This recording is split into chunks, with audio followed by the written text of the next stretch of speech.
Hoy lo que vamos a ver específicamente es acerca de el día del Señor. Pero no voy a hablar de la segunda venida, si bien es cierto ese es el día, porque nos va a llevar mucho para hablar de esto. Lo que sí voy a hablar hoy es acerca del juicio. El juicio general o el juicio final. Ahora hay mucha gente que creen que el juicio no lo pasamos nosotros, ¿sí? Hay mucha gente que dice no va a haber tal juicio. La Iglesia Católica tiene otro sentido acerca del juicio, ¿sí? La metafísica dice que nosotros estamos pagando nuestro propio juicio acá. Y dentro de la rama evangélica, la doctrina dispensacionalista cree en 7 juicios, no en uno solo. Pero la Biblia habla de un solo juicio general. Y esta noche vamos a tratar de entrar allí específicamente a esto. Entonces, hoy lo que vamos a ver es la escatología, pero especialmente la línea divisoria entre el juicio de Dios que marca la diferencia entre el siglo presente y el siglo venidero. Entonces, hoy específicamente vamos a aprender 3 cosas, que este va a ser el esquema principal, original que vamos a ver y que hoy solamente quiero que agreguemos 3 puntos nada más. No nos vamos a volver locos, no nos vamos a empachar, solamente vamos a ser muy específicos. Así como el miércoles pasado hablamos solamente del tiempo en 2 partes y un juicio en el medio, en el día de la venida del Señor, hoy vamos a ver el esquema del juicio, ¿sí? Acerca del juicio final, y vamos a ver estos 3 puntos solamente, vamos a desarrollar, ¿sí? Vamos a ver el alcance del juicio, el tiempo del juicio y los resultados del juicio.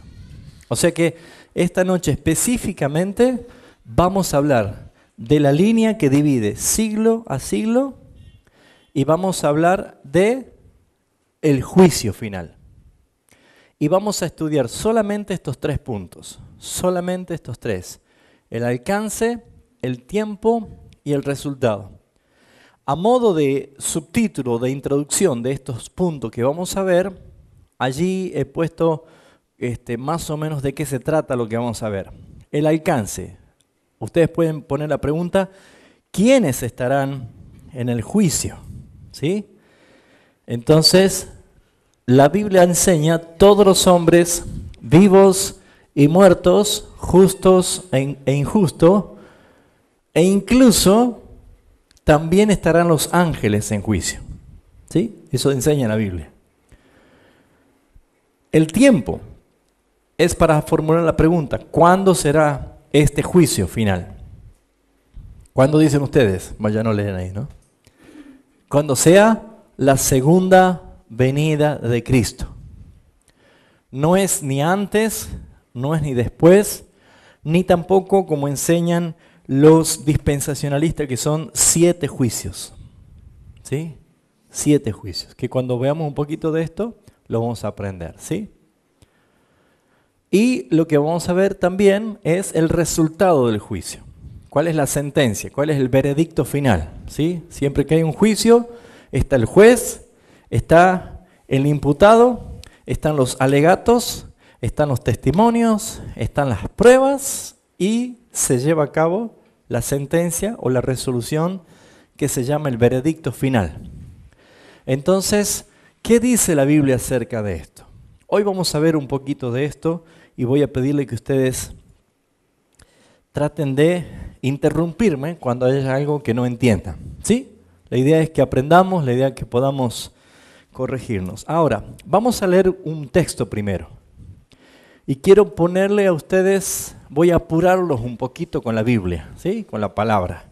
Les voy a poner una carga, ¿sí? Muy bien, vamos a ver Hebreos capítulo 6,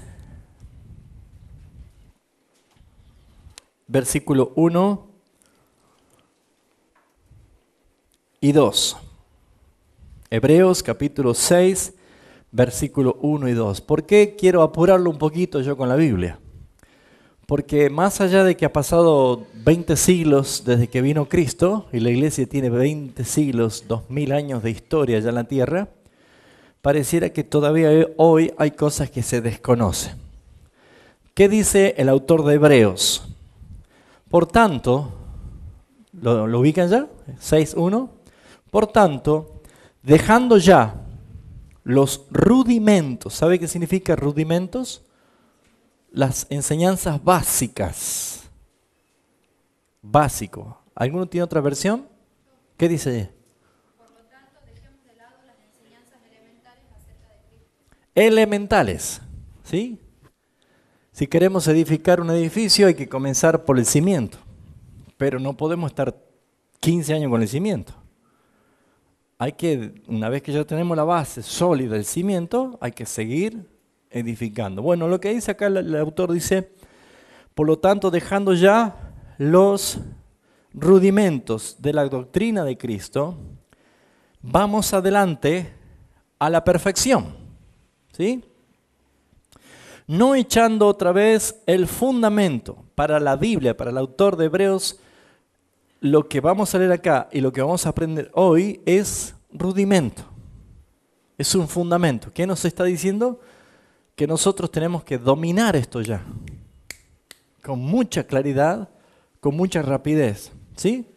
Por eso dice, no echando otra vez el fundamento de arrepentimiento de obras muertas, es una doctrina, de la fe en Dios es una doctrina, de la doctrina de bautismos es una doctrina, de la imposición de manos es una doctrina, de la resurrección de los muertos otra doctrina y del juicio eterno, que es lo que vamos a hablar hoy, ¿sí?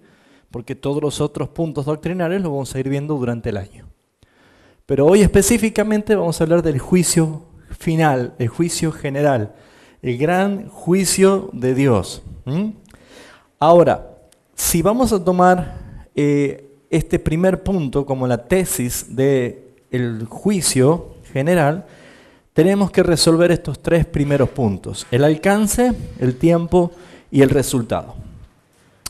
Esa es la línea divisoria, el esquema que nosotros vimos originalmente. Entonces, el significado del juicio con esta estructura que nosotros venimos viendo del miércoles pasado es lo que separa el siglo presente del siglo venidero. Ya saben que esa cruz que ustedes ven allí está marcada claramente por el siglo que termina y un siglo que empieza. Una era que termina, una era que empieza. Un mundo que finaliza y un mundo que comienza. Ya saben que la palabra mundo habla de un cosmos, de un sistema organizado.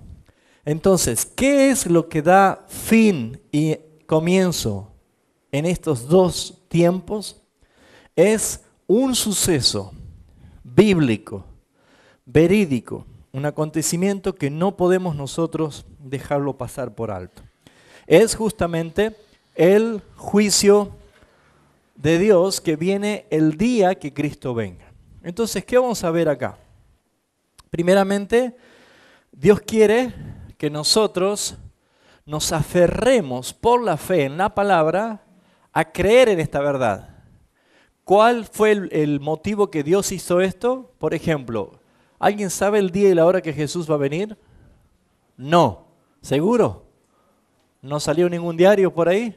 No, nadie. Jesús dijo, ni siquiera el Hijo, solamente el Padre. ¿Por qué?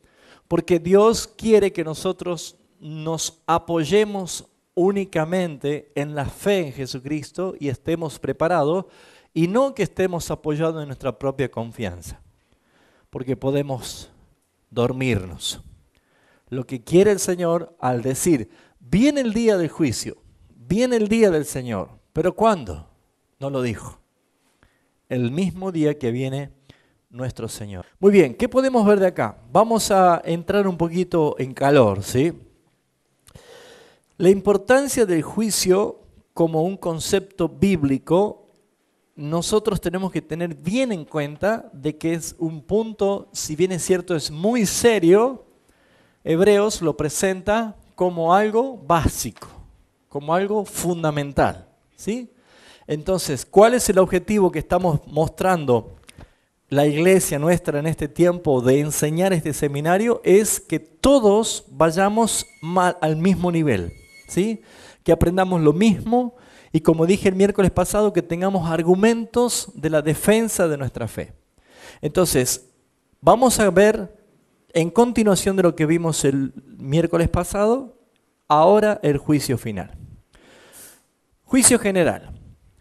Hay tres textos que dan sustancias muy fuertes, doctrinales, para poder hacer nosotros una convicción escritural de que el día del juicio general es un día, es con un alcance universal, el día del Señor cuando Él venga, y que hay resultados claros. La Biblia no deja nada encubierto, solamente nos enseña, nos revela cómo va a ser. Lo primero es, vamos a ver primeramente este texto, Mateo capítulo 25, versículo 31 al 46. Vamos a ver quién dijo esto primero. Esta parábola o esta enseñanza revelada viene de nuestro Señor Jesucristo. Él es el que expresó, Él es el que habló, ¿sí? Entonces, ¿qué vamos a ver hoy? El juicio final. ¿En qué cosa? Vamos a ver en 3 puntos: el alcance, el tiempo y el resultado. Entonces, para poder hacer doctrina bíblica tenemos que tener sustancias bíblicas. Entonces vamos a ver 3 textos, 3 párrafos que hablan lo mismo, la misma estructura y revelan lo mismo. ¿Qué vamos a ver en Mateo 25? Vamos a ver un alcance, vamos a ver el tiempo y el resultado. ¿Sí? ¿Quién lo dijo? Jesucristo, nuestro Señor. Pero antes de leer el capítulo 25, versículo 31, den la vuelta a la hojita en el capítulo 24, para que veamos el contexto, dónde comienza todo esto. Muy bien, ¿dónde comienza? ¿Por qué Jesús se explaya hablando o enseñando acerca de esto? Fíjense en ustedes, Mateo 24 dice, cuando Jesús salió del templo y se iba, estoy en el 24:1, se acercaron sus discípulos para mostrarle los edificios del templo. Si hay algo que estaban orgullosos los judíos era de su templo, ¿sí? Y de los muros de Jerusalén. Era realmente algo extraordinario. Si bien es cierto, ya no era el templo de Salomón, que era en esplendor extraordinario. Ocupaba la 3ª parte de lo que era la ciudad de Jerusalén. La destruyó, ¿sí? Acuérdense que cuando vino Babilonia, Nabucodonosor destruyó el templo, no quedó nada. Y lo que vemos nosotros acá es el templo que lo ha edificado Herodes, ¿sí? Entonces, tenía también su esplendor. Y una de las cosas que tenía el templo era un muro de oro, un muro de piedra, otro muro de oro y otro muro de piedra. Así eran los muros, ¿no? Oro, entre piedras. Era algo extraordinario. Su cúpula era toda de oro, por eso cuando salía el sol, refractaba tanto la luz que era la tipología de la gloria de Dios. Entonces ellos estaban tan orgullosos. Pero salieron del templo, salieron del monte de Jerusalén, bajaron la colina y subieron al monte de los olivos. Y desde el monte de los olivos le dicen los discípulos, ¿viste, Señor? Qué hermoso el templo que tenemos, qué hermosa ciudad que tenemos, esperando que se sientan orgullosos por lo que tenían. Jesús le responde lo siguiente, ¿veis todo esto? De cierto os digo que no quedará aquí piedra sobre piedra que no sea destruida. Es como que sacudió eso, ¿no? Y lo que estaba haciendo Jesús era decirle que iba a venir una invasión. En el año 70 vino la invasión del emperador, del hijo del emperador Vespasiano, llamado Tito. Sitió Jerusalén y como Roma amaba el oro, quería oro, ¿sí? Roma tenía, los únicos como imperio tenían máquinas trituradoras de piedra. Entonces destruyeron todo para sacar el oro. Por eso dice, no quedará piedra sobre piedra. Y eso se cumplió en el año 70. Pero cuando Jesús dice esto, ellos quedan con una pregunta dada vuelta. Y preguntan ellos, versículo 3, y estando él sentado en el monte de los olivos, los discípulos se le acercaron aparte diciendo, dinos, ¿cuándo serán estas cosas? ¿Y qué señales habrá de tu venida? ¿Y qué más dice? ¿Y del fin del siglo? Ellos sabían que había un fin de un siglo, un fin de un tiempo, el final de una era. Pero para ellos no era el final del mundo, el fin del mundo, ¿sí? Sino que ellos hablaban fin del siglo, fin de la era, fin de la etapa del pueblo de Israel. Porque si van a venir a destruirnos, ¿cuándo va a pasar todo esto? Entonces Jesús, ¿qué hace? Los saca del plano terrenal y los lleva a lo escatológico. Acuérdense que Jesús lo que estaba haciendo con sus discípulos y sus apóstoles era adoctrinarlos. Porque luego que venga el Espíritu Santo, ellos iban a echar fundamento a la iglesia con las doctrinas de los apóstoles. ¿Se entiende? Entonces, lo que hace Jesús es llevarlo a ver más allá del final de las cosas terrenales, sino de las cosas de este siglo, de este mundo. Entonces, tomando en cuenta todo el capítulo 24, que les sugiero que lo lean, y lo habrán leído muchas veces tal vez, vamos a ver ahora la estructura del juicio en Mateo 25, 31 y 46. Dice así: cuando el Hijo del Hombre venga en su gloria, y todos los santos ángeles con él, entonces se sentará en su trono de gloria, y serán reunidas delante de él, ¿quiénes? Todas las naciones, y apartará los unos de los otros, como aparta el pastor de las ovejas de los cabritos, y pondrá las ovejas a su derecha y a los cabritos a su izquierda. Entonces el rey dirá a los de su derecha: venid, benditos de mi Padre, heredad del reino, preparados para vosotros desde la fundación del mundo. Porque tuve hambre y me diste de comer, tuve sed y me diste de beber, fui forastero y me recogiste, estuve desnudo y me cubriste, enfermo y me visitasteis, en la cárcel y vinisteis a mí. Entonces los justos les responderán diciendo: Señor, ¿cuándo te vimos hambriento y te sustentamos, o sedientos o sediento y te dimos de beber? ¿Y cuándo te vimos forastero y te recogimos, o desnudo y te cubrimos? ¿O cuándo te vimos enfermo o en la cárcel y vinimos a ti? Y respondiendo el rey les dirá: de cierto os digo que en cuanto lo hiciste a uno de estos mis hermanos más pequeños, a mí me lo hiciste. Fíjense en el versículo 40, el tiempo verbal. Les dirá, ¿sí? Jesús le estaba diciendo cómo es la estructura de un juicio, qué es lo que ellos iban a poder ver. Entonces, sigamos leyendo y vamos viendo el argumento de la estructura de un juicio. Versículo 41. Entonces también, aquí vemos el verbo, dirá también a los de la izquierda: apartaos de mí, malditos, al fuego eterno, preparado para el diablo y sus ángeles. Porque tuve hambre y no me diste de comer, tuve sed y no me diste de beber, fui forastero y no me recogiste, estuve desnudo y no me cubriste, enfermo y en la cárcel y no me visitasteis. Entonces también ellos le responderán diciendo: Señor, ¿cuándo te vimos hambriento, sediento, forastero, desnudo, enfermo o en cárcel y no te servimos? Entonces le responderá diciendo: de cierto os digo que en cuanto no lo hiciste a uno de estos más pequeños, tampoco a mí lo hiciste. E irán estos al fuego eterno y los justos a vida eterna. ¿Qué vemos acá? Una estructura. ¿Quién dice? Jesús. Está marcado o está revelado en Mateo 25. Entonces, ¿qué podemos ver en la estructura de este juicio? Los 3 puntos que vamos a analizar: el alcance, el tiempo, cuándo será, y los resultados. Entonces, si podemos ver esta estructura del juicio, vamos a analizar primero el tiempo, ¿sí? Y ahora sí, vamos a ir al contexto. Mateo 24, versículo 3, dice así.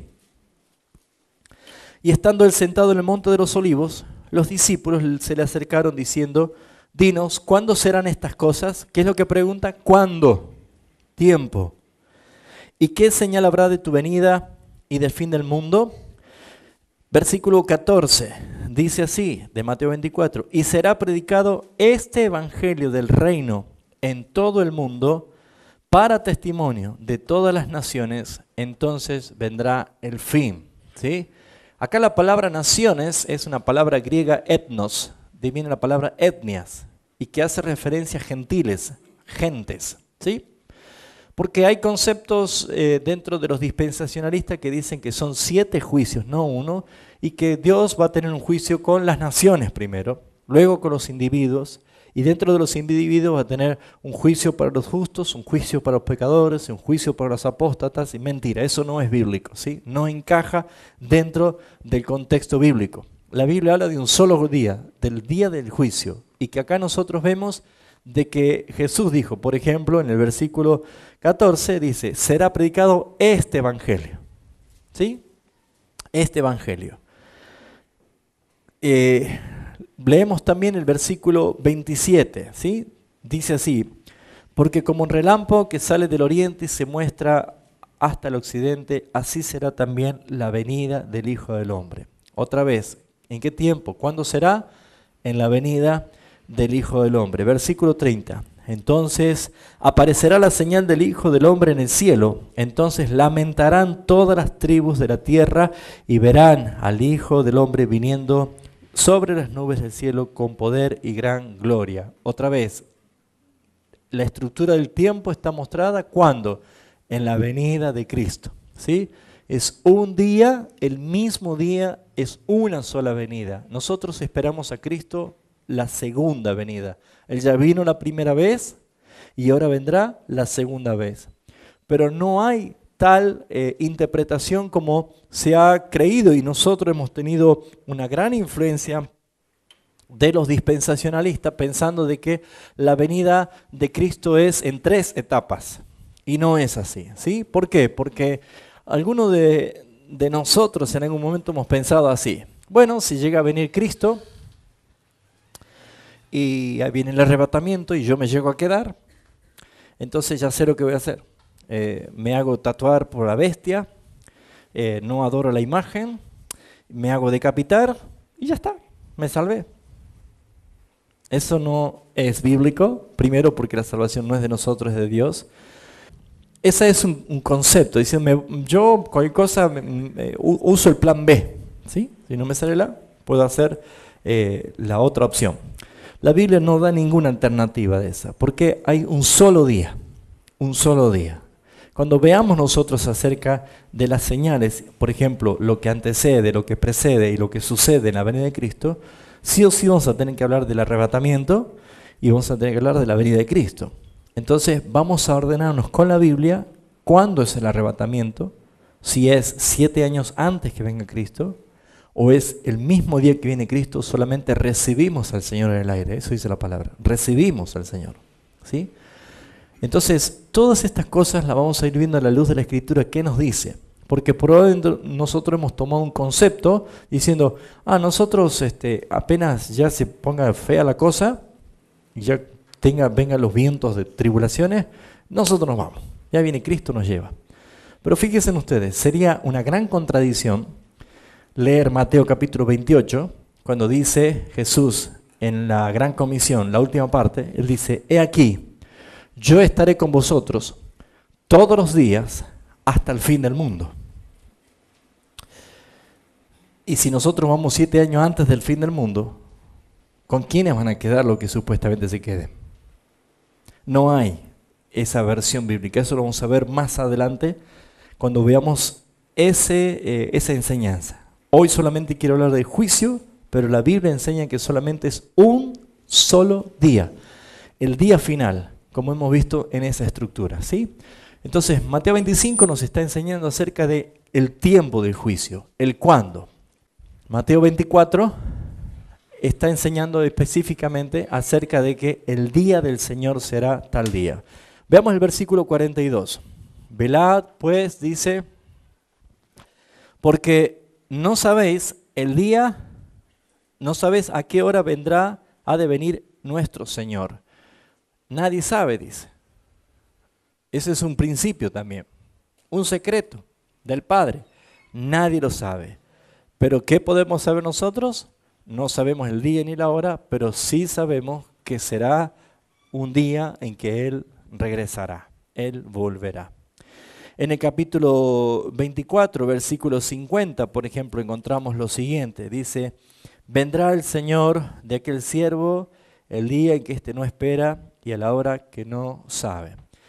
La primera estructura del capítulo 25 es que Dios nos enseña que habrá un tiempo. ¿Cuándo? Versículo 31, que dice, cuando Cristo, cuando el Hijo del Hombre venga en su gloria y todos los santos ángeles con él, entonces se sentará en su trono de gloria y serán reunidas delante de él todas las naciones, ¿sí?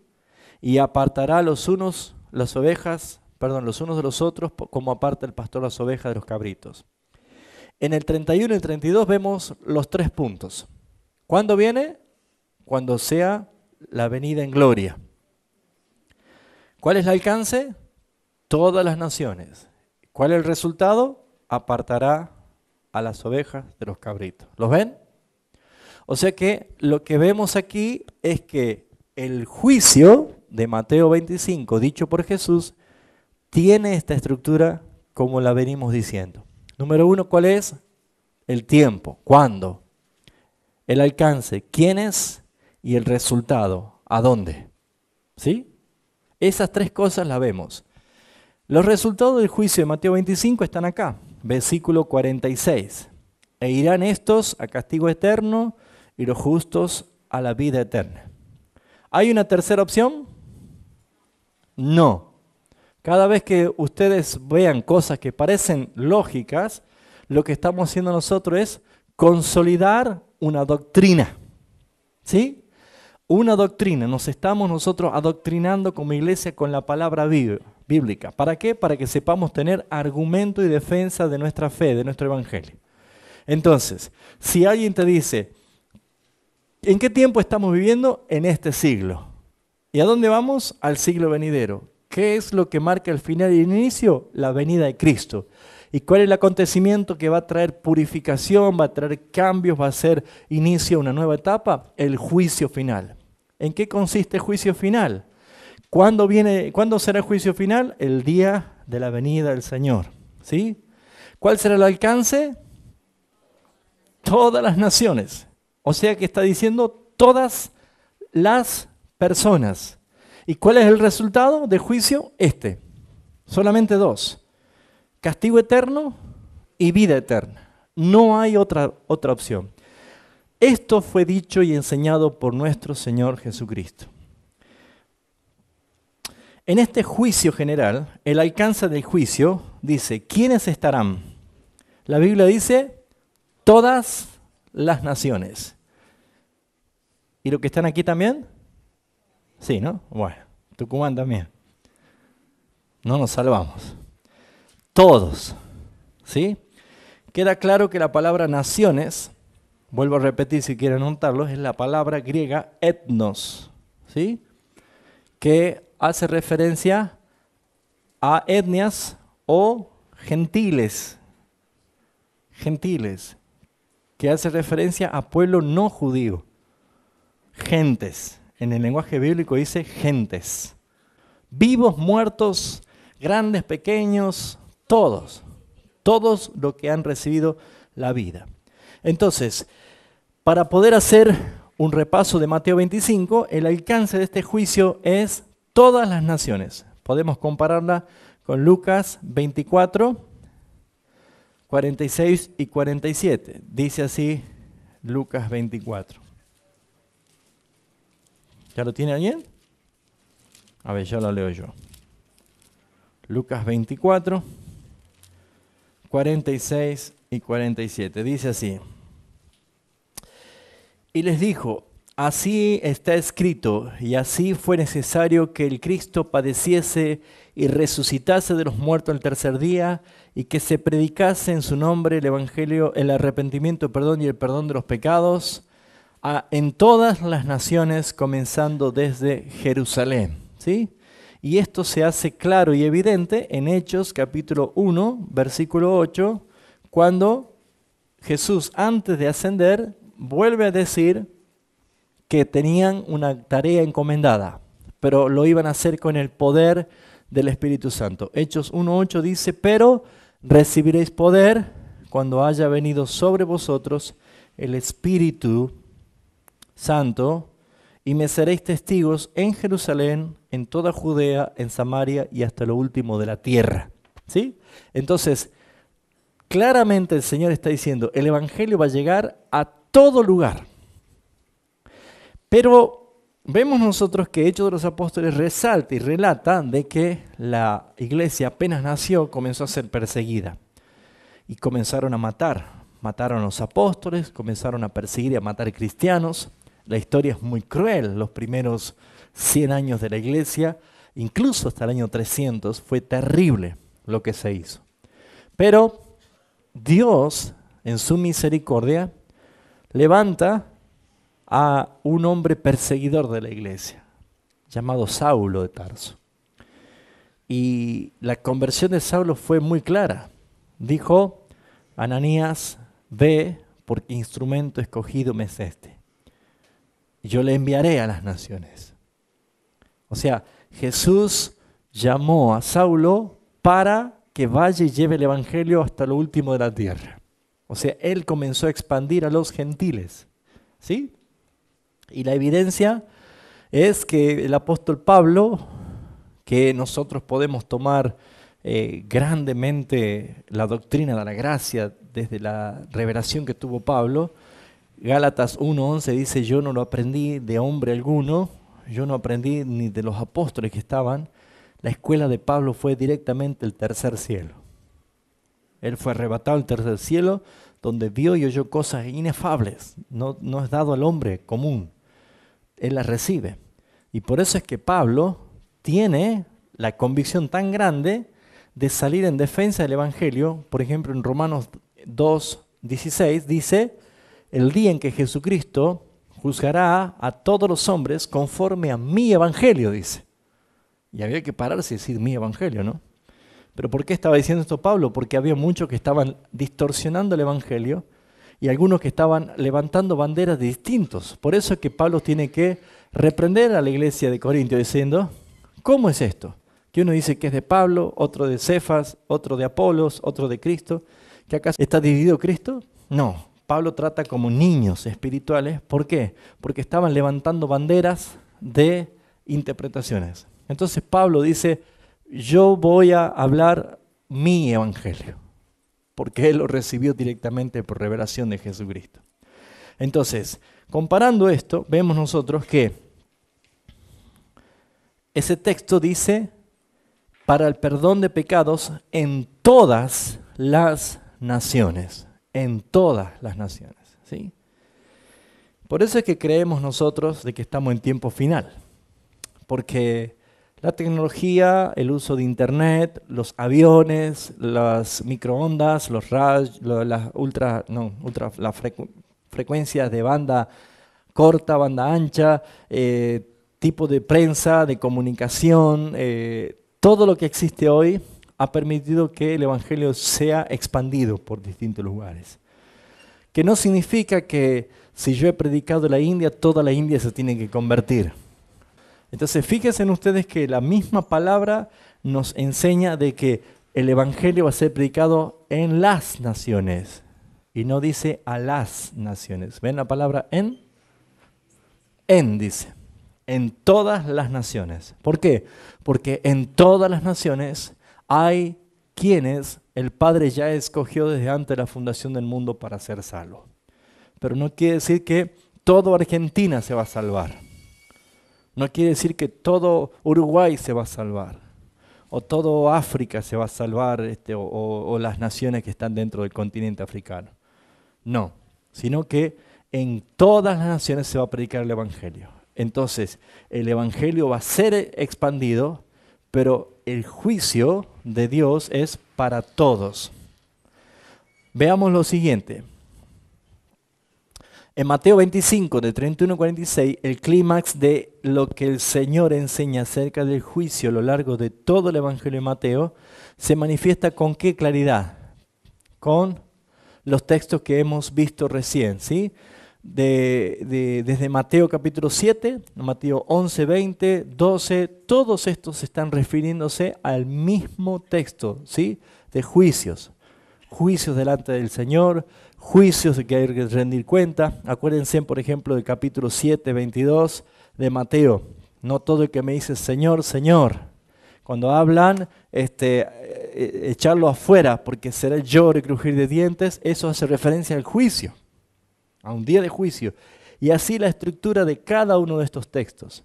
Entonces, en Mateo capítulo 25 del 31 al 46, dicho por Jesús, encontramos que el juicio final tiene un tiempo, un alcance y un resultado.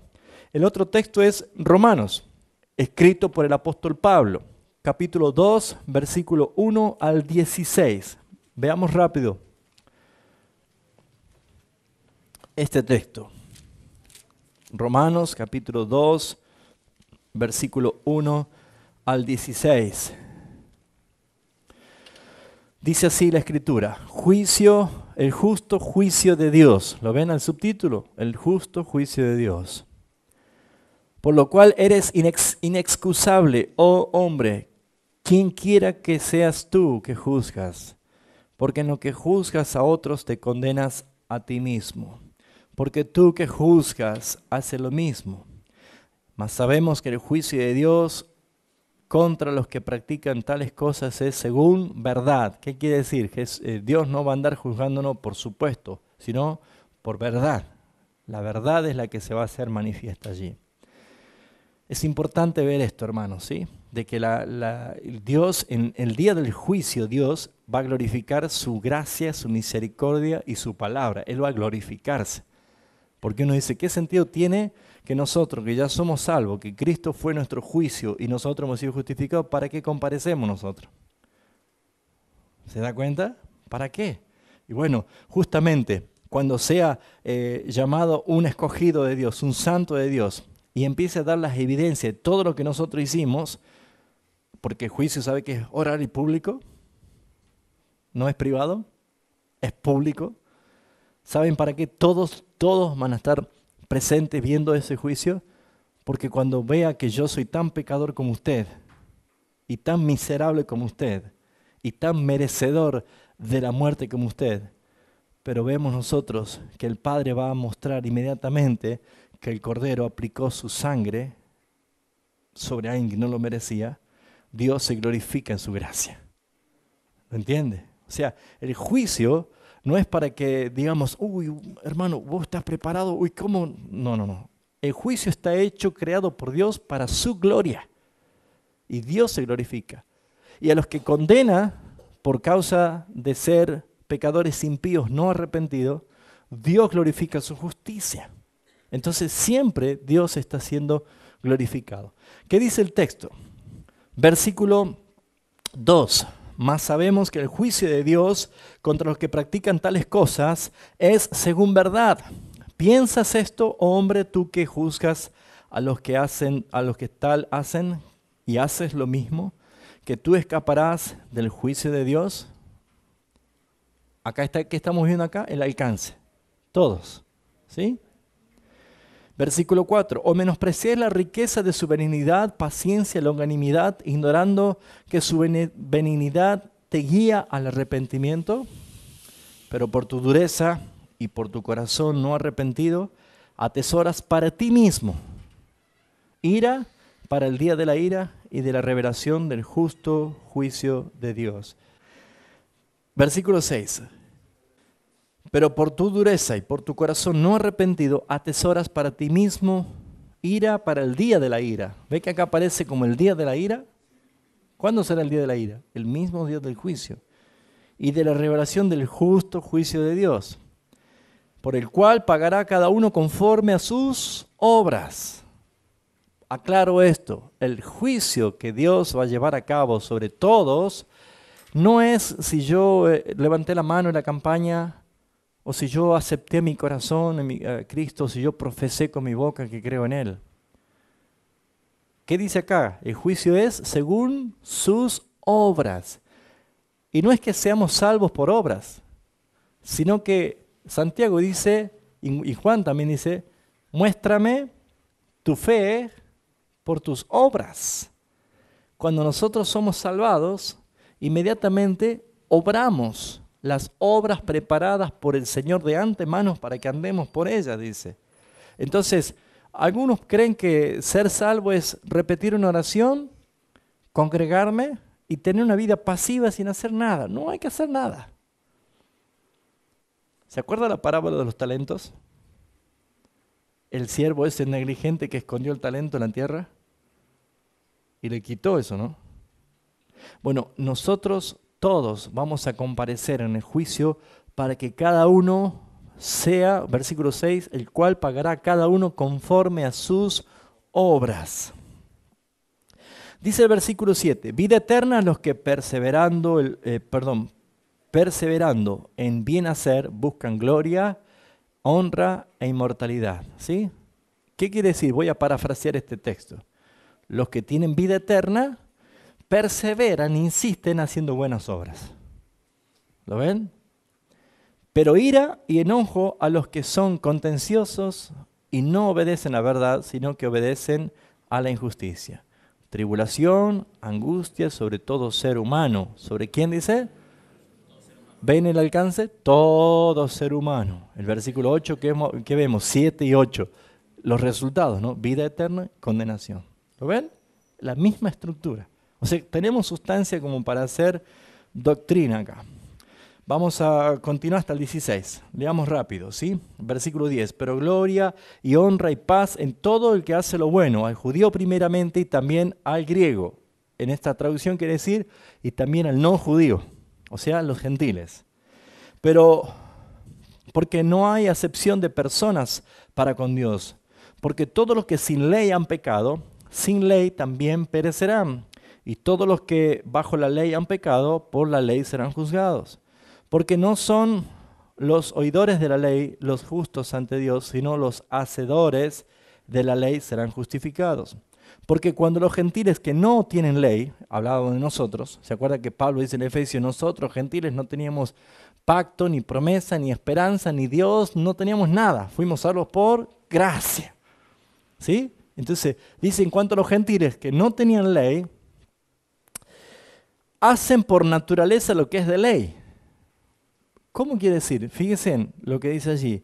Estos, aunque no tengan ley, son ley para sí mismos. ¿Cómo es que nosotros somos ley para nosotros mismos? Fíjense, ¿a quién fue dado la ley? Al pueblo de Israel. ¿Cumplió el pueblo de Israel la ley? No. Y nosotros que no teníamos Dios, ni esperanza, ni pacto, ni ley, sin embargo nosotros nos comportamos como si nosotros somos ley para nosotros mismos. ¿En qué consiste esto? ¿Por qué el juicio es universal y nadie es inexcusable? Todos tenemos nosotros que comparecer. Porque dice el versículo 15, mostrando que la obra de la ley escrita ¿en dónde? En sus corazones, dando testimonio su conciencia y acusándoles o defendiéndoles sus razonamientos. O sea, no hace falta ser del pueblo de Israel o ser cristiano para saber que robar es una infracción a la ley. Abusar, violar, asesinar es una infracción a la ley.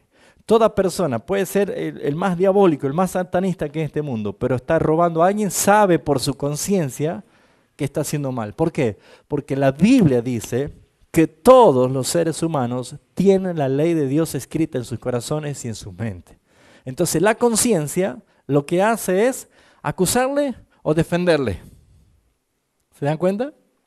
Entonces no tenemos escapatoria a nadie. Por eso Pablo dice así, en el día, ¿cuándo se llevará a cabo esto? Pablo dice ahí, en el día en que Dios juzgará por Jesucristo, ¿qué cosa? Los secretos. ¿Tiene cosas secretas usted, hermano? ¿Sabe que no es para siempre los secretos? Va a salir a la luz, así, como en pantalla gigante. Los secretos de todos.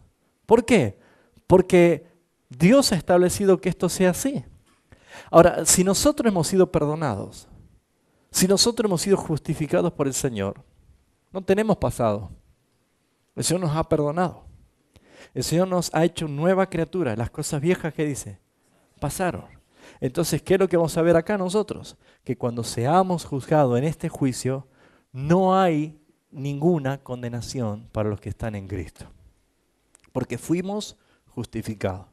Pero sin embargo, muchas personas, y en este caso Pablo está haciendo referencia a el pueblo de Israel, que se jactaban por tener la ley, pero no tenían el arrepentimiento para vida, van a ser juzgados.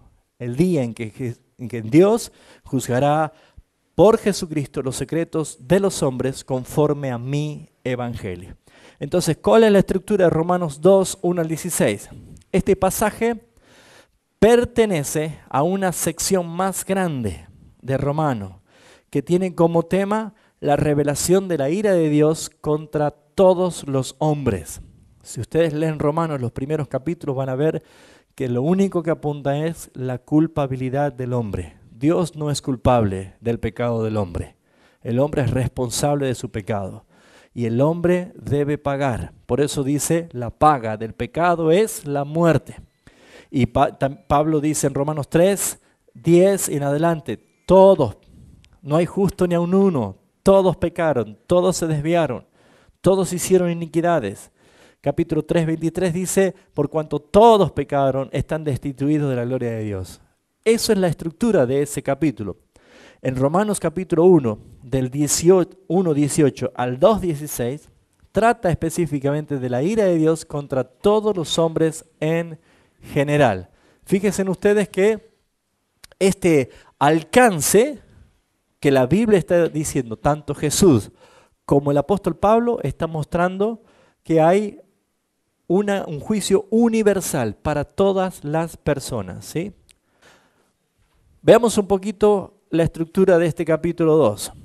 Romanos 2:17 al 3:8 enfatiza la ira de Dios contra los judíos en particular, pero del 3:9 al 20 es la conclusión en general. ¿Qué es lo que está diciendo? ¿Cuál es la solución para el pecado del hombre?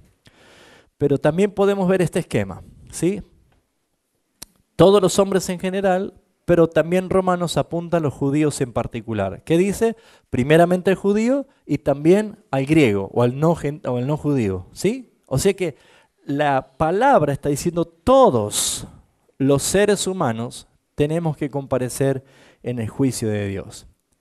Este gran juicio de Dios tiene estos resultados conforme al capítulo 2, 1 al 16. Ya vimos el tiempo, ya vimos el alcance, ahora vemos los resultados. ¿Qué dice? Versículos 7 y 10, ¿qué dice? Vida eterna. Y versículo 8, 9 y 12, condenación eterna. ¿Lo ven?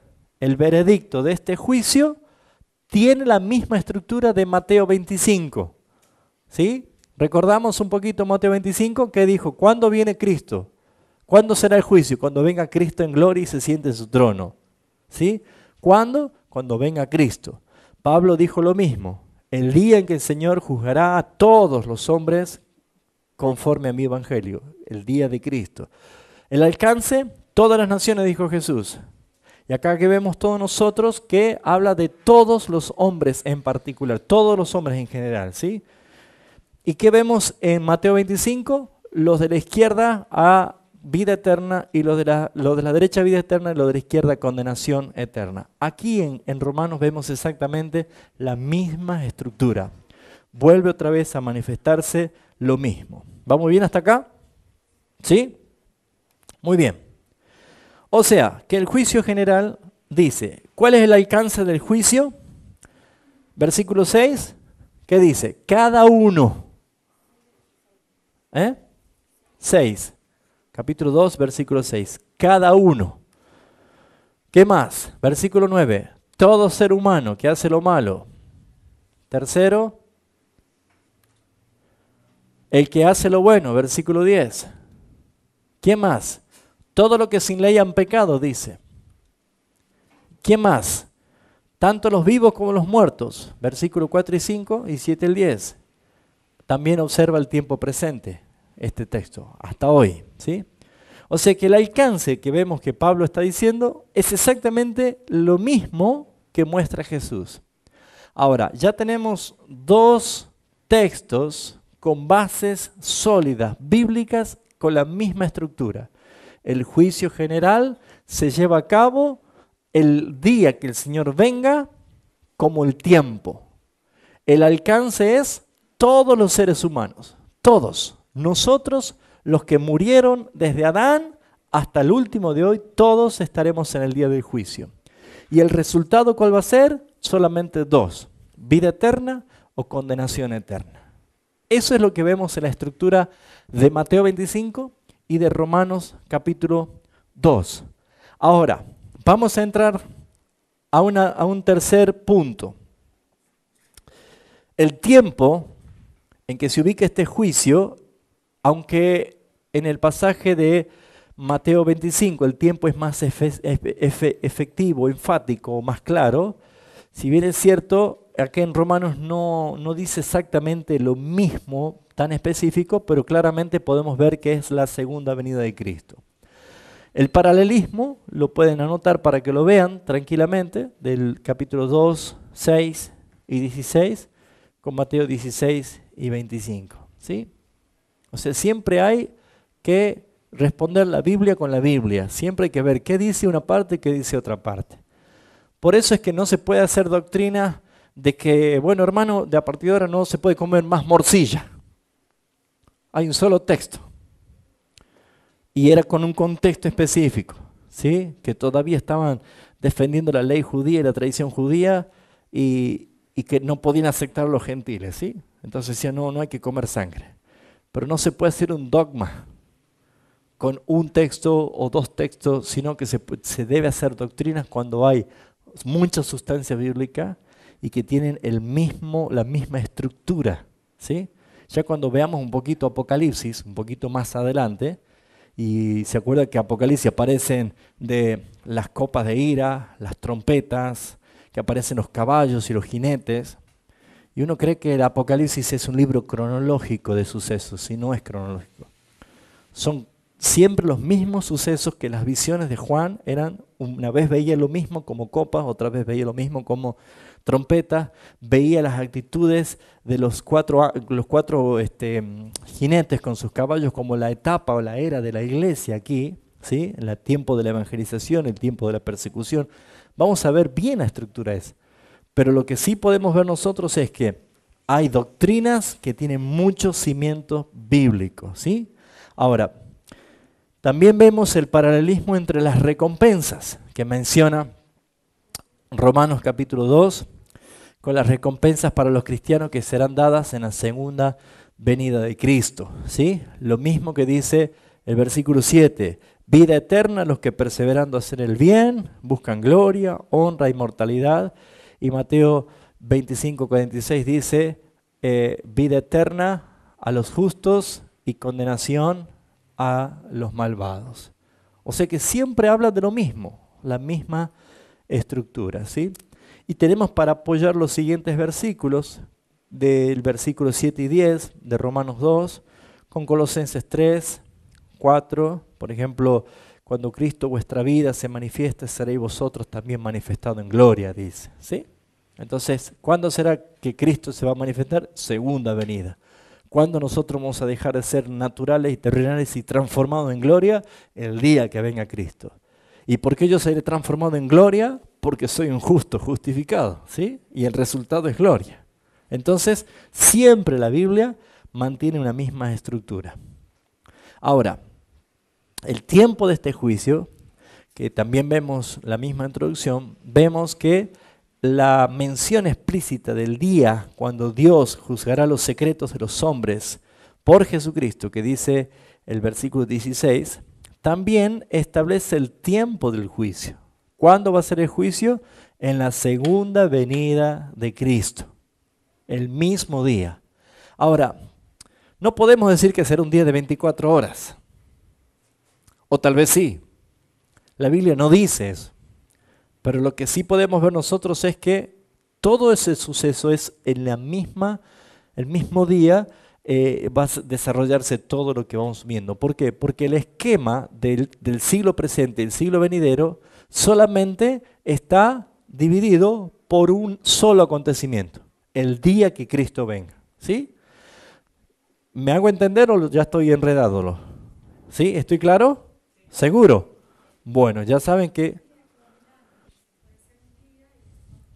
Claro, pero ese es un contexto que ahora entramos en en la carta de Pedro. Pero hay un contexto que hay que tener cuidado de aplicar siempre en 1000 años para esto. Por ejemplo, podemos caer en que el día de la creación, la semana de la creación, fueron 6000 años que el Señor llevó creando. No fue así.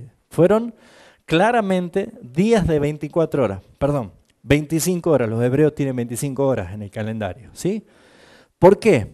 Porque si ustedes ven Génesis capítulo 1, no podemos aplicar lo que dice Pedro, que un día es como 1000 años. ¿Por qué?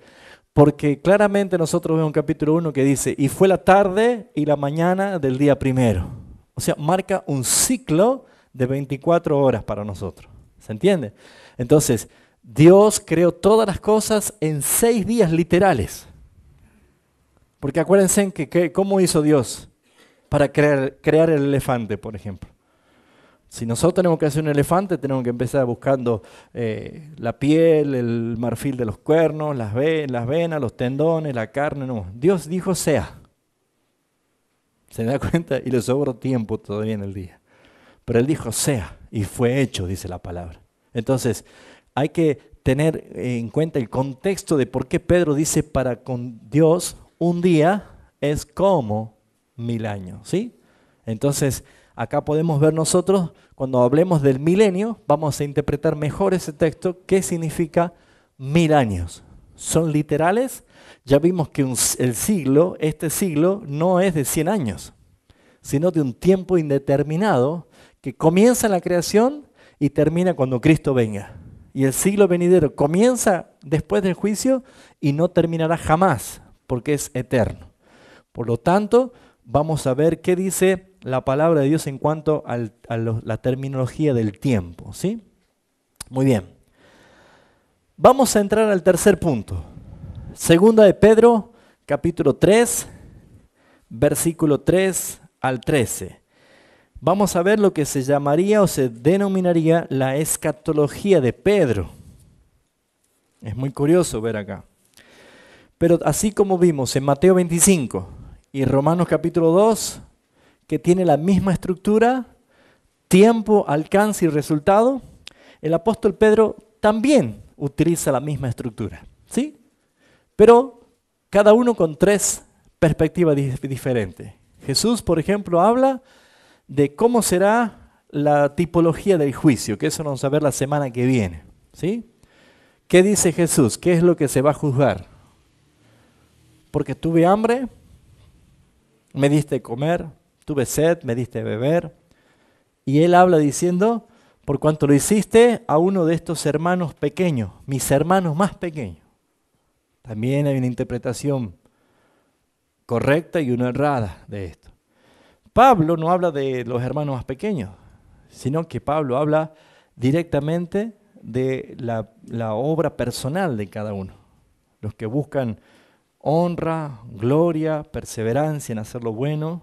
O sea que habla de obras. Cada uno recibirá conforme a sus obras. No especifica qué. Y el apóstol Pedro toma algo mucho más profundo y también mucho más escatológico, porque por ejemplo Pedro, y lo vamos a ver enseguida en un esquema, separa la historia en el mundo pasado, el mundo presente y el mundo venidero. Y habla de 2 manifestaciones de juicio. Juicio de agua. ¿Cuándo fue el juicio de agua? El diluvio, en la época de Noé. Pero también nosotros vemos que Pedro habla de un juicio de fuego. Entonces vamos a ver de qué se trata. Leamos este texto.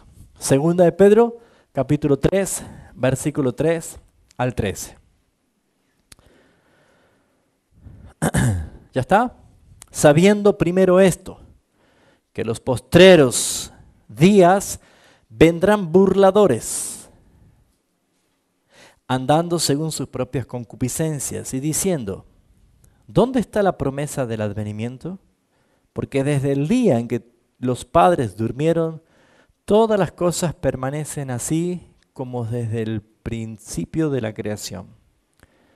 Estos ignoran voluntariamente que en el tiempo antiguo, ven que acá aparece, en el tiempo antiguo, fueron hechos por la palabra de Dios los cielos y también la tierra, que proviene del agua y por el agua subsiste. Pero el mundo, por lo cual el mundo de entonces pereció anegado en agua. Pero los cielos y la tierra que existen ahora, ven que ahora traslada ahora, antiguo, ahora, ¿qué dice? Están reservados por la misma palabra. O sea que está diciendo exactamente lo mismo. Si esto fue creado por la palabra, cielo y tierra creado por la palabra y reservados para agua, un juicio de agua, igual ahora dice. La misma palabra, el mismo suceso, pero esta vez va a ser, en vez de agua, fuego. No sé si Pedro por ser intrépido en su carácter, pero él se anima siempre más, ¿no? Y tira cosas que en verdad son muy profundas. Pero dice acá el versículo 7, pero los cielos y la tierra que existen ahora están reservados por la misma palabra, guardados para el fuego. Y dice, en el día del juicio y de la perdición de los hombres impíos. O sea que Pedro dice, el día del juicio del Señor es un día que va a manifestar destrucción, ¿con qué? Con fuego. Ahora, es importante entender e interpretar lo que Pedro está diciendo acá. Pedro no habla de aniquilación total, del fin de la existencia. Está tomando el cuadro del mundo pasado y el mundo presente. Cuando vino el diluvio universal, no fue la aniquilación total, ni tampoco se destruyó este planeta, sino que solamente fue un juicio donde todo tuvo que reverdecer y todo volvió a comenzar de nuevo. La palabra fuego en este contexto, no me acuerdo exactamente ahora la palabra griega que emplea acá, pero les voy a buscar para la semana que viene, está haciendo referencia a lo que se entiende como purga, purificación, ¿sí? Un alto nivel de exigencia de fuego para purificar. Porque ¿qué es lo que va a quemar el fuego? ¿Sí? ¿Qué es lo que va a hacer esta purificación? La limpieza eterna. No va a existir en la nueva, el siglo venidero, en el estado eterno, no va a existir nada de inmundicia, ni Satanás, ni los pecados, ni la muerte, ni los pecadores rebeldes no estarán en la presencia del Señor. Continuamos. ¿Quedó claro esta enseñanza? ¿Sí? Dice el versículo 8. Mas, oh amados, no ignoréis esto, que para con el Señor un día es como 1000 años y 1000 años como un día. Eso está tomado del Salmo 90, literalmente. Pedro utiliza el Salmo 90 para hablar. ¿Por qué? Porque los que estaban recibiendo la carta de Pedro no tenían Nuevo Testamento. Entonces, Pedro fundamentaba lo que estaba diciendo con una escritura del Antiguo Pacto, en este caso los Salmos. Y el Salmo de Moisés dice esto, ¿sí? Que para Dios un día es como 1000 años o el día que pasó. Entonces, los 1000 años que habla acá Pedro no tiene una interpretación literal, como tampoco Apocalipsis 20, que es una interpretación literal de 1000 años, sino que está diciendo Pedro, para Dios un día puede ser como un tiempo indefinido. ¿Se entiende? Nosotros en esta traducción vemos que sabemos decir, entonces si un día es como 1000 años, o sea que 1000 años justo es un día para Dios. No, esa es nuestra interpretación criolla, latina, occidental, no oriental, ¿sí? Para el hebreo y para la carta de Pedro y para los que estaban dirigiendo, estaba diciendo, Hermanos, no deben ignorar esto, que un día que para nosotros puede ser medible, para Dios es indefinido. ¿Se entendió? Como que yo puedo estar diciendo, mañana a las 8 de la mañana voy a hacer tal cosa, pero no llega nunca a las 8 de la mañana otro día. Es indefinido hasta que llega, ¿sí? Bueno, Pedro está diciendo esto, no es literal, sino que es un tiempo prolongado, indefinido. ¿Qué es lo que está diciendo? No quiere resaltar acá el tiempo, quiere resaltar la paciencia de Dios. Porque acá dice lo siguiente, versículo 9. El Señor no retarda su promesa, según algunos la tienen por tardanza, sino que es, ¿qué cosa?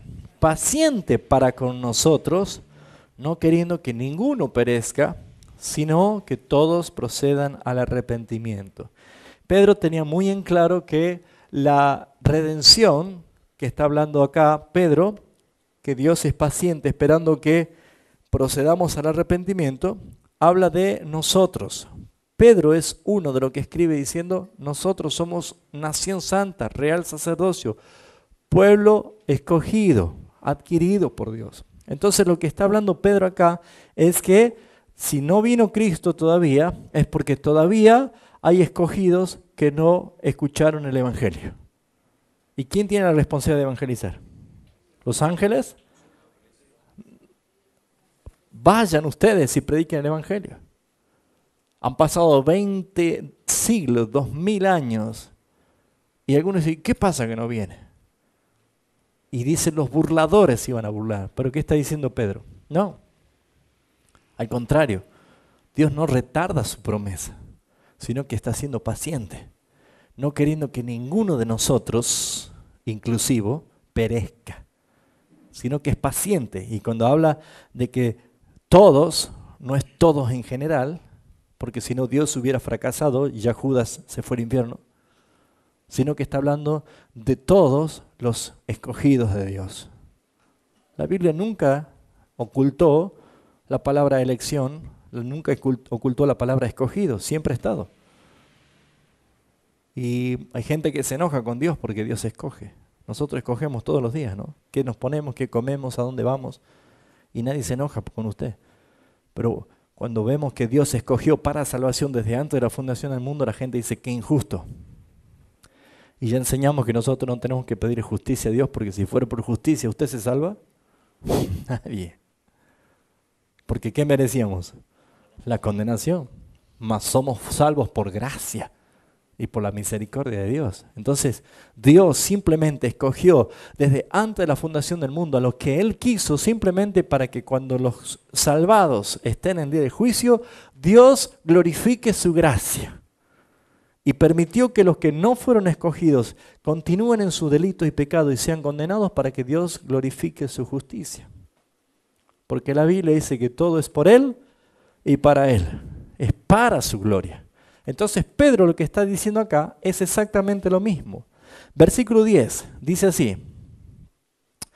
Pero el día del Señor vendrá como ladrón en la noche, en el cual los cielos pasarán con grandes estruendos y los elementos ardiendo serán deshechos, y la tierra y las obras que en ellas hay, ¿qué será?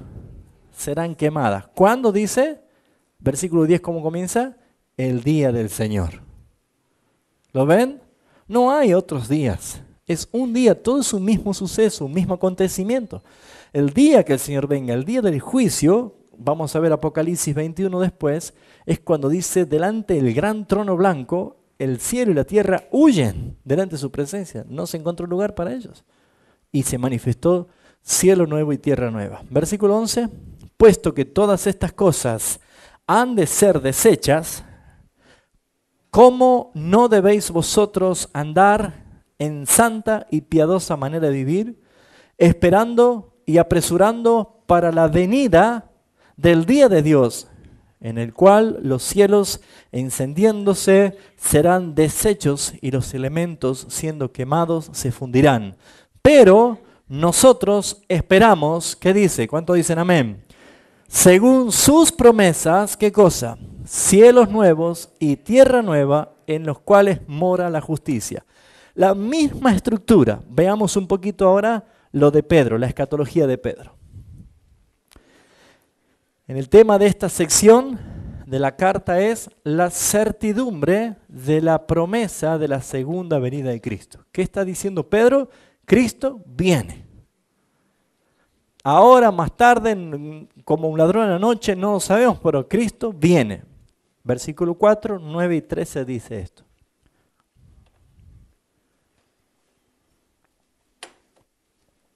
¿Qué más observamos? La frase el día del Señor, que es equivalente a la segunda venida de Cristo. Cada vez que ustedes leen en la Biblia el día del Señor, el día de la ira, el día de la recompensa, el día del juicio, el gran día, el día caliente como un horno, el día final. ¿Qué será? Ya hemos llenado un almanaque, ¿no es cierto? ¿Serán muchos días? No. Toda la Biblia habla de un solo día que se manifiesta en distintas expresiones, pero es un solo día. Entonces, ¿qué es lo que vemos? Uno, a lo largo de todo el Nuevo Testamento, el día del Señor es el día de la segunda venida de Cristo. Cuando nosotros leemos esto, está hablando de la segunda venida de Cristo. Número 2, el término Señor designa a Jesucristo a lo largo de todo este pasaje. De hecho, a lo largo de toda esta carta, sin excepción, de capítulo 3 de Pedro, en el versículo 2, 8, 9, 15 y 18, cada vez que menciona el Señor, está hablando de Cristo. Él es el que viene. Por lo tanto, ¿qué está diciendo acá? Que va a haber un día. Está hablando del tiempo. La misma estructura de Mateo, la misma estructura de Romanos, ahora vuelve otra vez a aparecer aquí. Tercero, la conexión entre la mención de la promesa del Señor, versículo 9, y la sustitución del día del Señor, versículo 10, nos obliga a identificar los dos acontecimientos. Esta es la estructura de Pedro, o la escatología de Pedro. ¿Qué vemos acá? Pedro hace mención desde Adán hasta el diluvio, mundo de entonces. ¿Qué tuvo Dios? Paciencia, lo soportó. ¿Se acuerda de Génesis que dice que Dios se dolió en su corazón y se arrepintió de haber hecho hombre en la tierra? Destrucción por agua. El primer juicio, el juicio que nosotros vemos aquí, ¿sí? Luego nosotros, cuando Noé abre el arca y desciende, comienza una nueva etapa. Se llama el mundo que existe ahora, el tiempo presente. Y acá está aconteciendo todo esto y ya se está terminando este tiempo. Ya estamos en la parte final de este tiempo. Pero ¿qué dice Pedro? De la misma manera que Dios creó por la palabra y el juicio fue por agua, ahora este mundo, que también Dios es paciente y que agrega que hay burladores, ya vamos a ver ahora en otro esquema, Dios tiene preparada una destrucción por fuego. No sé, hermanos, cómo será. No lo dice la Biblia. No sé si será que el sol irá a hacer una explosión, no sé qué será. Pero la Biblia dice que va a ser en el día del juicio de Dios una destrucción, no aniquilación, purificación de todas las cosas por fuego. Cuando entremos a ver un poquito Apocalipsis vamos a ver que dice que Juan ve que los cielos se enrollan. Y otra vez, el sol se oscurece, la luna se convierte en sangre, las estrellas caen envueltas en fuego. ¿Cuándo? En el mismo día del Señor. Entonces, no es que son sucesos cronológicos que uno va dando vuelta al libro y va viendo qué sigue en el capítulo que viene. No, sino que probablemente todo Apocalipsis sea un par de visiones con éxtasis de Juan, pero era el mismo suceso que aparecía una cosa, aparecía otra cosa, que es lo mismo. Como Daniel, la estatua de Nabucodonosor, la estructura de la estatua, después vemos nosotros las 4 bestias, que eran 4 también, y el Apocalipsis vemos que aparecen también 4 jinetes y aparecen muchas tipologías de Daniel. Entonces, no hay que volverse loco con esos tipos de textos. Hay que tomar lectura de la doctrina. ¿Y qué dice? Mantiene la misma estructura. Como hoy solamente quiero hablar del juicio final, y que podamos entender que tiene tres aspectos principales. ¿Cuándo? El tiempo. ¿Quién es? El alcance. ¿Y a dónde? ¿Qué es el resultado? Solamente vamos a ver esto hoy. Porque el próximo miércoles vamos a ver, ya no vamos a sentar en el juicio, vamos a ver el juicio. Hay un juez, hay un acusado o un imputado, ¿sí? Hay alegatos, hay libros que se abren y hay sentencia. ¿Qué dice la Biblia acerca de esto? ¿Quiénes estarán? ¿Cómo será el juicio a los ángeles? ¿Ustedes saben que vamos a juzgar a los ángeles nosotros? ¿Sí? Claro que sí. Por eso muchos creen que juzgar no es de Dios. Veo que dice, hermano, no andes juzgando. La Biblia dice no hay que juzgar. No, un justo juicio hay que hacer. Pero nosotros debemos juzgar en Cristo. ¿Cuál es el parámetro de nuestro juicio? La palabra. La palabra. No mi interpretación o no mis emociones. ¿Sí? Muy bien. ¿Y qué sucederá una vez que manifieste, según Pedro, el día del juicio, la venida del Señor? El inicio de un nuevo mundo. El inicio del estado eterno. Muy bien. Esto es lo que dice Pedro en su escatología conforme a los textos que vamos viendo aquí. ¿Qué es lo que vemos nosotros de acuerdo a lo que hemos leído? Pedro dice el mundo de aquel entonces, en el versículo 6. ¿Sí? Ustedes lo tienen allí en la Biblia. Y dice qué característica. Su carácter era creado por la palabra de Dios. ¿Lo ven en el versículo 6? ¿Qué sucede? Un periodo de divina paciencia del Señor. Dios tuvo una gran paciencia. ¿Qué vemos nosotros acá? Que hay un periodo de gran paciencia de parte de Dios. Eso dice el versículo 20 de Primera de Pedro 3. Y luego que aparece la consumación. Pereció anegado por agua. Eso es en el mundo desde Adán hasta el juicio del diluvio. Pero en el mundo que existe ahora, según el versículo 7, el carácter es reservado para fuego. O sea, ¿qué es lo que viene? Fuego, eso dice la palabra, ¿sí? Pero también dice Pedro, vendrán burladores. ¿Hay burladores en este tiempo? Claro que sí. El carácter del hombre pecador en este tiempo es menospreciar, burlarse de las cosas de Dios. Entonces, el versículo 3 y 4, Pedro está diciendo, como un profeta en este caso, lo que iba a pasar. ¿En dónde? Los postreros días. ¿Ve? Por ejemplo, dice el versículo 4. ¿Dónde está la promesa, dicen los burladores, de su advenimiento? Porque desde el día en que los padres durmieron, todas las cosas permanecen así como el principio de la creación. Entonces, ¿qué vemos acá? Que ellos provocaron a Dios. Pero en el versículo 9 vemos otra vez la paciencia de Dios, igual que en el mundo antiguo. ¿Sí? Paciencia. ¿Y cuál es la consumación?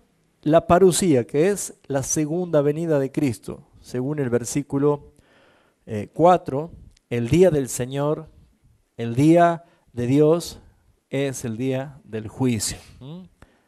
Versículo 10, pero el día del Señor vendrá como ladrón en la noche, el cual los cielos pasarán con grandes estruendos y los elementos ardiendo serán deshechos y la tierra y obras serán quemadas. Entonces eso será el día que venga Cristo. E inmediatamente en el día del juicio que viene Cristo y se manifiestan estas cosas, comienza o da inicio al mundo nuevo, ¿sí? O al siglo venidero, o al estado de gloria, al reino eterno de Jesucristo. Y el carácter es, versículo 13, cielos nuevos y tierra nueva. ¿Cómo podemos ver nosotros para interpretar esto? Ya enseñamos varias veces, pero vamos a repetir otra vez. A veces la manera de pensar o la imaginación nuestra es que nos cuesta pensar cómo será el cielo. Y cuando pensamos cielo, por ejemplo, uno habla entre hermanos, chicos, hermano, ¿usted vaya al cielo? ¿Sí? O otro diálogo que dice, y estaremos todos juntos en el cielo. Cuando se dice la palabra el cielo, nuestra imaginación se dispara a las nubes, ¿sí? Y nos vamos a ver las nubes blancas, ¿sí? Y estamos nosotros ahí arriba de las nubes. Pero ya enseñamos que la Biblia no enseña esto. Si bien es cierto, utiliza la palabra cielos, ¿sí? Pero nuestra vida, nuestra materia, nuestra composición orgánica va a ser restaurada en gloria, transformada en gloria, porque vamos a tener un lugar físico. Entonces, cuando veamos el estado intermedio dentro de la escatología, vamos a ver dónde están los que han muerto hoy y los que ya han muerto en Cristo.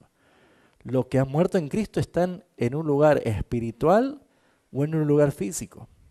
Y la palabra nos enseña de que en verdad es un lugar físico. ¿Por qué? ¿Quiénes son los dos que aparecen en la Biblia que están ya en el cielo y no se murieron? Enoc y Elías. Y hay uno más. ¿Quién más? No, Moisés murió. ¿Quién dijo Cristo? Cristo. Acuérdense en que él se presentó y le dijo a sus discípulos, vengan, toquen. A ver, tráigame algo para comer. Un fantasma no comería como como yo. ¿Sí o no? Toque a mi costado. Y añade en el capítulo de Mateo diciendo, yo tengo carne y hueso, pero glorificado. O sea que el cielo no es un estado espiritual, es un lugar físico que hoy, solamente en el tiempo que nosotros estamos presentes, el estado de los santos que murieron y están con Cristo, están todavía en un estado incompleto. ¿Por qué? Porque falta la redención de los cuerpos. ¿A dónde está el cuerpo de ellos? Podridos, deshechos, ¿sí? Ya no existen las partículas. Entonces cuando Cristo venga, ¿qué habrá? Una resurrección de nuestros cuerpos. Ya me estoy metiendo otro tema, ¿sí? Pero quiero que podamos ver esto. Lo que está hablando acá es que el nuevo cielo es realmente la tierra totalmente liberada de la corrupción. Veamos Proverbios capítulo 2. Proverbios capítulo 2. Mire lo que dice el versículo 21 y 22. Hay muchos textos de esto, ¿sí? Pero veamos, por ejemplo, que dice Proverbios 2, 21 y 22. Dice, pero los rectos habitarán la tierra. ¿Qué dice? Perdón, ¿por qué? Dice, es que me tengo que sacar ya los lentes porque ya no veo, tengo que poner muy lejos. Ahí está, esa es mi distancia. Y los perfectos permanecerán ¿dónde? En ella. ¿Está hablando de qué? De la tierra. Mas los impíos serán ¿qué cosa? Cortados, eliminados de la tierra, y los prevaricadores serán de ella desarraigados, arrancados. ¿Sí? El Salmo 37, 10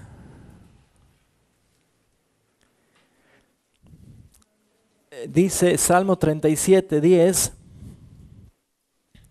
dice, pues de aquí a poco no existirá el malo. Mire ustedes hace cuánto lo dijo.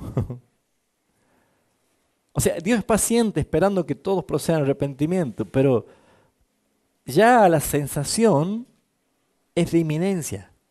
Vio que nosotros decimos y por ahí nos alentamos, hermano, ya viene Cristo. ¿Sí o no? Y si no escuchara el apóstol Pablo ahora, ¿qué diría? Yo también lo decía hace 2000 años. ¿Por qué? Porque siempre estuvo la inminencia en los que tenemos esperanza. Porque ya queremos que venga. El apóstol Pablo dice, nosotros los que habremos quedado, los que estamos vivos, para el día del Señor, seremos arrebatados. O sea, él se incluía que ya estaba por venir. Y acá dice el salmista, dice el versículo 10, pues de aquí a poco no existirá el malo, observará su lugar y no estará allí, pero los mansos heredarán la tierra. ¿Qué dice que heredaremos? La tierra, y se recrearán con abundancia de paz. Es lo mismo que dijo Jesús en el Sermón de la Montaña, Mateo 5:5. Bienaventurados los mansos, porque ellos heredarán la tierra. No recuerdo ahora el texto de Isaías, creo que es 45, si no me equivoco, o 40, que dice que no creó Dios la tierra en vano, sino para que fuese habitada la creó. ¿Alguien se acuerda de ese texto? Para que lo podamos chequear. Creo que es 44, a ver. No, capítulo estoy hablando.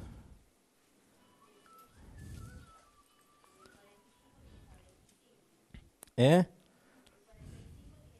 es que no dije versículo 40, capítulos me refería. ¿Se acuerda alguno? A ver. Acá, 45, 18. Ahí está. El creador de los cielos, el Dios que formó la tierra, el que la hizo y le dio forma, el que no la creó sin un propósito, sino la creó para que fuese habitada. Qué hermoso, ¿no? 45, 18, Isaías 45, 18. Háganle en un globito, anótenlo, porque esos son textos que tienen doctrinas y principios muy claros de que nosotros vamos a estar en la tierra. O sea, ¿qué es lo que viene el Señor? Es como, hagamos de cuenta que usted compra una hermosa casa, ¿sí? Pero está deshabitada hace mucho tiempo, está lleno de tierra, ratas, cucarachas, de todo ahí, ¿sí? Usted dice, no quiero la casa porque está sucia. ¿Qué es lo que va a sacar? La suciedad, pero va a disfrutar de la casa. Bueno, nuestra casa, nuestro Edén, nuestro lugar es esta tierra, ¿sí? Entonces, ¿qué dice acá el versículo 18? Porque así dice Jehová, que creó los cielos. Él es Dios, que formó la tierra, que la hizo y dice, y la compuso. No la creó en vano, sino ¿para qué? Para que fuese habitada la creó. Yo Jehová y no hay otro. Entonces, ¿qué es lo que tenemos? Muchísimos versículos para probar y ver que nosotros vamos a estar en verdad en un estado eterno de gloria. Porque la resurrección de nuestros cuerpos físicos glorificados es para que tengamos un lugar, para que vivamos en un lugar, para que comamos no por necesidad, sino como me muero, porque no va a haber muerte, sino por placer, por delicia. ¿Por qué? Porque Dios creó al hombre Adán eterno, no iba a morir sino por su culpa, pero no lo puso Dios para morir, para que comiese de los árboles deliciosos del Edén. ¿Sí? O sea, hay muchas cosas que la Biblia habla, pero todavía nosotros estamos en este tiempo y los burladores se encargan de distorsionar la palabra. Los burladores se encargan de meter fábulas, de meter cuentos, de poner dudas a la Escritura, y la palabra siempre ha estado ahí. Nunca ha dejado de estar tan clara. Entonces, esta escatología de Pedro encontramos esta siguiente estructura también. ¿Cuándo será? De acuerdo a lo que vemos acá, el tiempo de este juicio será la segunda venida de Cristo, otra vez. Observa la conexión entre el versículo 7 con los siguientes versículos y cómo Pedro pasa inmediatamente del día del juicio a la promesa de su venida, inmediatamente, marcando que la venida del Señor es el mismo día del juicio. O sea que cuando hay juicio, inmediatamente está la promesa. Eso está diciendo. ¿Ya son juzgados?